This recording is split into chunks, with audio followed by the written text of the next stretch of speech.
Hello दोस्तों, स्वागत है आप सबका आपके चैनल जी जायसवाल अद्भुत ज्ञान गंगा में। दोस्तों, आज की हमारी कहानी है चूहा और सन्यासी की।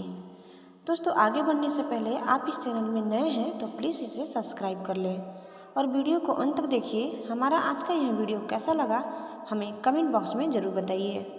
तो आइए हम चलते हैं अब आगे। किसी जंगल में एक सन्यासी तपस्या करता था। जंगल के जानवर उस सन्यासी के पास उपदेश सुनने आया करते थे।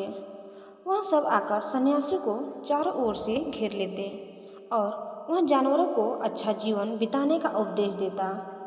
उसके जंगल में एक छोटा सा चूहा भी रहता था। वह भी रोज सन्यासी का प्रवचन सुनने आता था। एक दिन वह जंगल में यहाँ वहाँ भटकता रहा। साधु को भेंट देने के लिए शायद कुछ ढूंढ रहा था कि एक बिल्ली ने उस पर हमला बोल दिया। दरअसल वह बिल्ली झाड़ियों में छुपकर चूहे पर निगाह रख रही थी। चूहा बहुत डर गया और वहाँ से भाग निकला और सीधा आश्रम आ पहुँचा। वहाँ जाकर चूहा सन्यासी के पैरों में गिर पड़ा और भयभीत स्वर में उसे अपनी दास्तां सुनाने लगा। इसी बीच बिल्ली भी वहाँ आ पहुँची। उसने सन्यासी से आग्रह किया कि उसे उसका शिकार ले जाने दें। सन्यासी बेचारा धर्म संकट में पड़ गया, इसीलिए कुछ सोचा और फिर अपनी दिव्य शक्ति से चूहे को एक बड़ी बिल्ली में बदल दिया। अपने से बड़ी बिल्ली को सामने देखकर पहली बिल्ली वहाँ से भाग गई। अब चूहा बिल्कुल चिंता मुक्त था। वह अब किसी दूसरी बड़ी बिल्ली की भांति जंगल में विचरण करने लगा। दूसरे जानवरों को डराने के लिए वह जोर से घुर्राना भी सीख गया था। बिल्लियों से बदला लेने के लिए वह उनसे भिड़ जाता।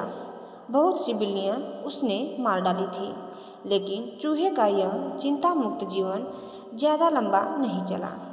एक दिन एक लोमड़ी ने उस पर झपट्टा मारा। अब एक नई समस्या उठ खड़ी हुई।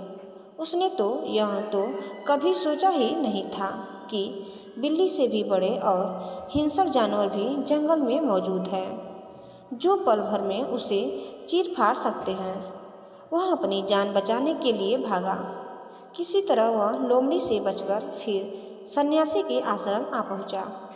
वह दोनों सन्यासी के सामने खड़े हो गए। सन्यासी ने चूहे की परेशानी देख उसे बड़ी सी लोमड़ी में बदल दिया। अब अपने से बड़ी लोमड़ी सामने देख पहले लोमड़ी वहाँ से भाग गई। बड़ी लोमड़ी का आकार पाकर चूहा फिर चिंता मुक्त हो गया। जंगल में अपनी स्वेच्छा से घूमने का था, लेकिन उसकी यह खुशी भी ज़्यादा दिन नहीं टिक पाई। एक दिन वह जंगल में घूम रहा था कि एक शेर उस पर झपट पड़ा। किसी तरह चूहे ने अपने प्राण बचाए और वहाँ से भाग निकला और फिर से आश्रम आ पहुँचा। सन्यासी को दोबारा चूहे पर दया आ गई और उसने उसे शेर के रूप में परिवर्तित कर दिया। सन्यासी का यह सब करते समय यह सोचता था कि चूहा उनका पुराना शिष्य है, छोटा और कमज़ोर प्राणी है। हिंसक जानवरों से उनकी रक्षा करना उनका कर्तव्य है। शेर का रूप लेकर चूहा जंगल में निडर घूमने लगा। बिना कारण ही उसने जंगल के बहुत से प्राणियों का हत्या कर दिया। वह जंगल में राजा की तरह बर्ताव करता और बाकी जानवरों को वैसा ही आदेश देता था जैसे कोई राजा देता है। अब उसे दिन रात बस एक ही चिंता थी।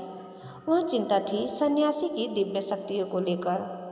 वो सोचने लगा था कि क्या होगा जब सन्यासी किसी कारणवश उसे फिर से चूहा बना देगा। यह चिंता दिन प्रतिदिन बढ़ती ही जा रही थी। अंततः एक दिन उस निश्चय करके सन्यासी के पास जाकर कसकर दहाड़ा और बोला, मैं भूखा हूँ, अब मैं तुम्हें खा लूँगा ताकि तुम्हारी सारी दिव्य शक्तियाँ मुझ में समा जाए जो अभी भी तुम्हारे पास है। सन्यासी ने कभी सपने में भी नहीं सोचा था कि जिस चूहे का वह रूप बदलकर उनकी प्राणों का रक्षा कर रहा है, वह एक दिन उनका प्राणों का भूखा बन जाएगा। चूहे का यह शब्द सुनकर सन्यासी को बहुत ही गुस्सा आ गया। उनकी मंशा को भांपकर उसने तुरंत ही उसे फिर से चूहा बना दिया अब चूहे को अपनी गलती का एहसास हुआ। उसने अपने बुरे बर्ताव के लिए सन्यासी से माफ़ी मांगी, उसे फिर से शेर बना देने के लिए कहा, लेकिन सन्यासी ने उसे लाठी से पीट पीट कर वहाँ से भगा दिया। सीख: इस कहानी से हमें यह सीख मिलती है कि बड़े हो जाने पर भी हमें कभी अभिमान नहीं करना चाहिए, क्योंकि तूफान में भी वही पैर सलामत बचता है जो झुका रहता है। तो दोस्तों, आपको हमारी यह वीडियो कैसा लगा हमें कमेंट बॉक्स में ज़रूर बताइए, और आप इस चैनल में नए हैं तो प्लीज़ इसे सब्सक्राइब करना न भूलें। धन्यवाद।